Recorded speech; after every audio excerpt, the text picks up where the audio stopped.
All these Americans, the homeless.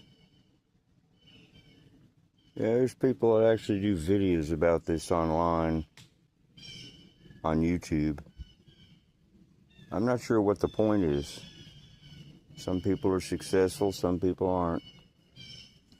Some people take drugs, some people have other issues. It's a real rage to talk about mentally ill people or drug addicts. You know, I don't know. Used to be a beautiful world, now it's just another Donald Trump shithole, I guess.